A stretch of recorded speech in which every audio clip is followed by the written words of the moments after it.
Growing up in a house with 3 older brothers, I remember praying for a little sister who could join my mom and I to complete our family. And little did I know that my prayers would soon be answered at the age of 15, when my mom told me that I was to become a bigger sister to a little girl arriving in the winter. December 8th was the day one of my biggest prayers, wishes, and birthday present was born. I was so excited for the arrival of my sister in our small Brussels duplex apartment. You see, throughout my mom's pregnancy, I had promised her that I would be by her side and my sister's side for as long as they needed me, or at least until she was 18, whichever came first. Until this day, I have kept that promise in more ways than one. I was there every step of the way, from hospital appointments to preparing and celebrating for our arrival. Once again, by her side, when I picked up her hospital bag and called the ambulance when she went into labor. Excited and nervous, all at the same time. And before I knew it, I heard a doctor exclaim to the nurses that the baby was finally out. Quickly looking over at her, my sister, she was so pale she wasn't crying. The doctors and nurses rushed her to a table nearby where they administered immediate assistance, which saved her life. As I approached, charging in like I was ready for battle, when I heard her little voice wailing, it was like a beautiful song to my ears. I soon demanded that he placed her on my outstretched arm, which they didn't hesitate to do, as I heard my mom in the background say, "Please give her the joy that she's been waiting 9 months for." Reflecting back now, witnessing the birth of my sister was one of the most major moments in my life that propelled me and my passions even further to make an impact in the lives of women and children. At this moment, though, I knew I wanted to be a mom. My birthday celebration will soon become the last of our outing. It was a bittersweet one, to say the least. Our wedding celebration was also postponed during this time, and life, as we all knew it, was changing around us so quickly. Yet I remember nervously looking at my husband the next day when I asked him this life-changing question. "Honey, what do you think about us starting a family?" Tom thought it was a great idea, much to my surprise. Of course, we've discussed starting a family before, but much later on in life. At this time, though, we were happy to speed up the process because our hearts and our home was ready to welcome a perfect little mini version of us. So we began trying officially in May 2020. I was timing everything, scheduling everything, and reading all the blogs about the possible chance of getting pregnant. And then it came time to take my first pregnancy test. I was so excited to find out the results, to know whether or not our lifelong dream would come true. Lo and behold, when I picked up the test, it read negative. Disappointment filled my face, but I thought we'd only been trying for a couple of months, so we'll keep trying. Have some of you noticed that you have a sticker on your name tag? If you have a sticker on your name tag and you feel comfortable, would you please do me the honor of standing where you're seated?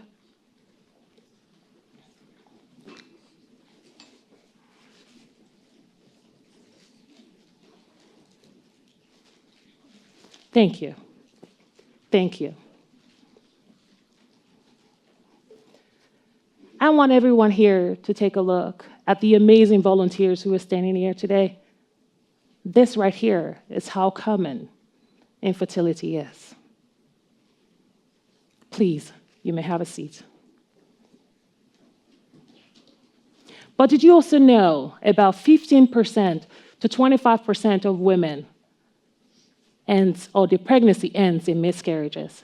And that again, in also pregnancy, about 10 to 20% of known pregnancy also ends in miscarriages. And these numbers are likely much higher in early pregnancy, when the miscarriage occurs before a couple or women are even aware that they are pregnant. This was me during our first cycle. And finally, 1 in 6 couples in Canada suffer with infertility, and that includes getting pregnant and staying pregnant. Now, let me put it this way. Imagine an apartment block of 24 units, and in that unit, an average of 4 are struggling to get pregnant as we speak. Once again, thank you to my amazing volunteers for that. I know it wasn't easy standing up.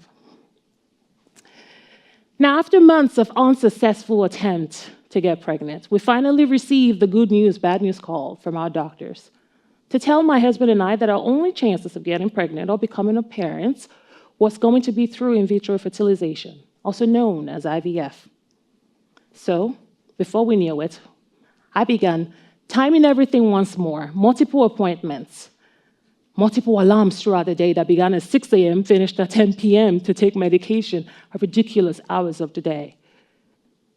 We were so ashamed to tell our friends and our family, and we never felt so alone. Yet we were confident that it would all work out. It had to, surely. Do you know what I've noticed since starting my journey to motherhood?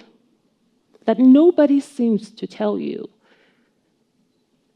what you would experience while you're enduring your IVF journey. Perhaps it's because every woman's journey is different, or it is not encouraged for whatever reason. Nonetheless, I wished that someone would have sat me down and walked me through the process so as to help me mentally prepare for the emotional, the physical, and the mental turmoil that I would face. This is the infertility journey in a nutshell. There are so many ups and downs from your emotions and your hormones all over the place, including mine right now. They are skyrocketing, but you can't see it, thank God. And after the embryo transfer, there's a process of injection that you have to take following that, and medication, which at one point I even had to do lying on the floor in the bathroom between the European final soccer game between England and Italy, which, by the way, Italy won. But do you know what the hardest part is? Waiting. After 10 days of waiting, it came time for me to go to Life Lab to take that pregnancy test so they could detect my HCG level. And HCG is the hormone that's produced by the placenta to help you detect pregnancy. Now, while I'm learning everything about HCG, scrolling and logging back into the portal to find out about the results, it finally came. Negative. Then came the heartbreak, the disappointment, and questioning myself, why me? What could I have done differently? After bleeding through the whole cycle, straight after the embryo transfer, I was then told that I had to wait for my system to return back to normal, let the embryo pass. So I attempted to continue life as normal. Forced a smile on my face and pushed myself back into my career and my businesses, thinking that it would be a great distraction. It was not. Triggers were everywhere. From people asking my husband and I, when are you guys going to have a baby or get pregnant? To seeing baby announcements and baby showers on social media, on TV. It was everywhere. It reminded me how much I had failed as a woman and as a wife. I couldn't escape my reality. I thought it was so cruel that throughout my years of study, working in a hospital and consoling women who had gone through infertility and child loss, that when it came to me and I saw myself as the one going through this in the mirror, the same advice that I once gave them, it wasn't working on me. Now raise your hands if you too are like me who struggle to take your own advice. I do. So just like that, cycle 1 is over. I was left with a $20,000 bill, a painful and bloated stomach, and no baby to show for it, but left wondering, why me? You see, child loss can lead to physical and mental health issues, from mild to severe, including pain, bleeding, and hormonal changes. Plus, according to the Journal of Obstetrics and Gynecologists, they found that 1 month after an early pregnancy test, that about 29% of women suffer from PTSD, 24% experience anxiety, and 11% of them experience depression. Now, after being diagnosed with severe anxiety and depression, and forcing myself to take time off work, I too became part of that statistics. On August of 2021, we went round again for cycle 2. We were so charged. And on top of that, our wedding again was being postponed because of COVID. But we were so confident because I had produced 33 eggs. And out of those 33 eggs, we were able to create 27 embryos. But out of that 27, only 2 came back as viable for use. And the day of the transfer also happened to be on my grandmother's anniversary, a good sign on my book, I had thought.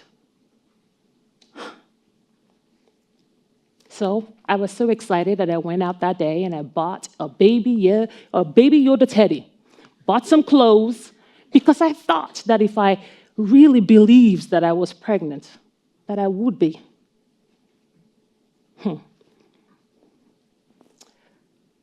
But soon after, we got a call from our doctor to give us the best cause of our life. We were pregnant. I couldn't believe it. My husband and I were dancing with joy, and I sent Tom and I said, go to the store and get more pregnancy tests. Buy the whole store, if you would. But he came back with 6, so it's cool. So I took them all, and they all read exactly the same thing: pregnant and pregnant and pregnant and pregnant. We kept dancing with joy. But soon after came the bleeding, just like in the first cycle.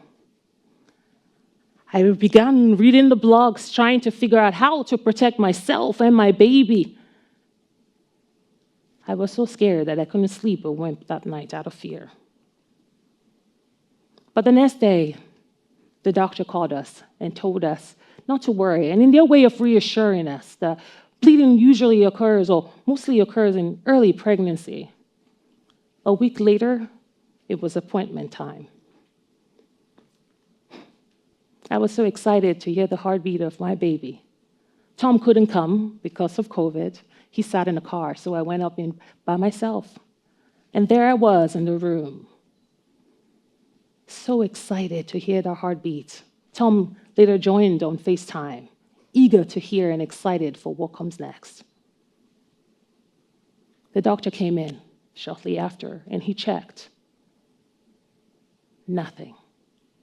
There was no heartbeat. Reflecting back now, my dreams as a mother and in that precious moment lasted 7 weeks. After that, I came downstairs, got in a car, and said nothing to Tom as we drove home in silence that day. That moment tore me and broke me apart and pushed me to my lowest point in life, that later on that day, I remember going out into a complex garden as I stood over the edge and entertained the thought of jumping, blinded by pain, anger, and pure rage at what was taken from me.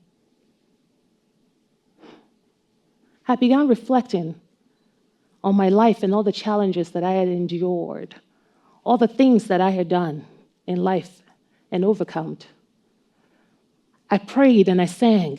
I let out a loud scream as the train approached and sounded its horn simultaneously, taking away all the pain that I had just released with it into the dark night. I fell to my knees, looked up into the sky as I cried out to God to rescue me in what felt like the first time in such a long time. I began empowering myself, like my life depended on it, because it did. I promised myself there and there to remember the woman I was, the woman that I am, a woman who has defied all the odds that were stacked up against her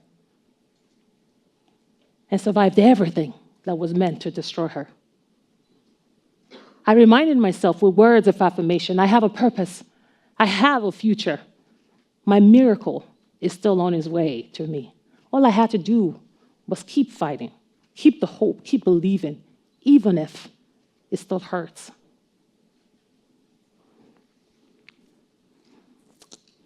Like my amazing volunteers demonstrated earlier, infertility and child loss are more common than you think.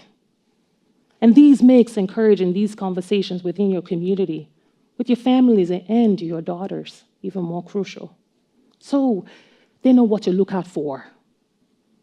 And they can be able to share their journey in a safe and honest environment without shame, without guilt, without judgment. Because every day is a battle for me, but I am still willing and ready to fight. I have since chosen not to walk on this path alone and have told those closest to me. And now helping women on similar journey to have a safe space and a community for open dialogue. My village is supporting me as we go again for round 3. Cycle 3 is here, as in right now.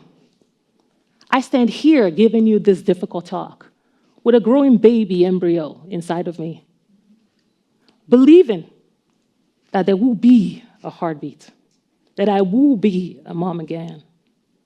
And this time, I'll be taking my baby home with me. So, to every couple, family, and woman on your journey to motherhood, please do not give up hope. Life may sometimes not go as planned, but I believe that your miracle is still on its way to you. Don't be afraid to have these difficult conversations with your spouse, with your family, and those closest to you, so they know how to support you and give you the love that you need and you deserve. And finally, I leave you with this song of hope that I recently discovered. Oh no, I won't be singing today. But from my heart to yours, where there is sorrow, we will find the joy. Ever my soul has cried, yet on the wings of the Lord I will rise. To the mountaintop where the light resides, the sun shines so bright, and a song is always on my mind. Thank you.